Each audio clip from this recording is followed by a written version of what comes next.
ស្ដាយប្រាសាទប្រាងព្រះវិញហ៊ីសាងសង់មហាស្អាតចៅសៀមជាបាតបាញ់បាំងបែកអស់ប្រាងតាក្របីទៅស្រីក្រមុំស្ដាយណាស់ក្បែរយំព្រោះស្ដាយស្រណោះ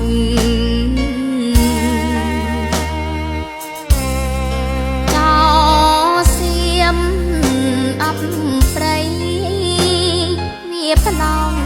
បាញ់បងប្រាំងបាត់សំរងក្បែរស្ដាយម្លេះទេប្រាងព្រះវិញហ៊ីជាបៃតកពន់អាយុរាប់ពាន់ឆ្នាំយើងខំថា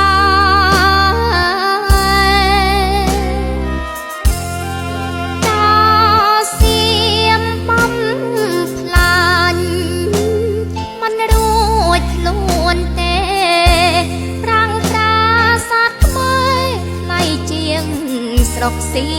មមើលសៀមនៅសពថ្ងៃគឺជាដីក្មាងចៅឯងគ្មានទេល្មមឈប់កុំរៀមវិបលោកទាំង5គេមិននៅស្ងៀមគេឲ្យចោលសៀមសង់ប្រាសាទខ្មែរ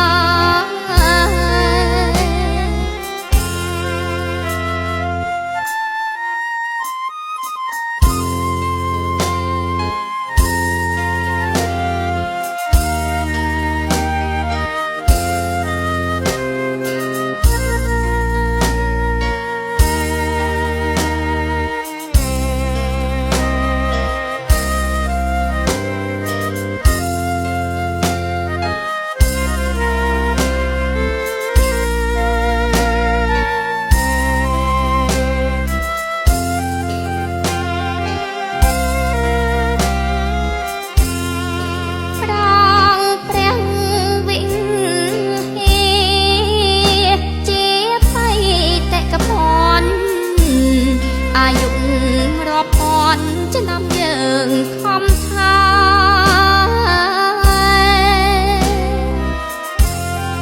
ចោលសៀមបំផ្លាញមិនរួចខ្លួនទេប្រាំងប្រាសាទខ្មែរថ្លៃជាងស្រុកសៀមមើលសៀមនៅសពថ្ងៃគឺជាដីក្មាងចៅឯងគ្មានទេល្មមឈប់កុំរៀមវិបលោកទាំង5គេមិននៅស្ងៀមគេឲ្យចោលសៀមសង់ប្រាសាទខ្មែរ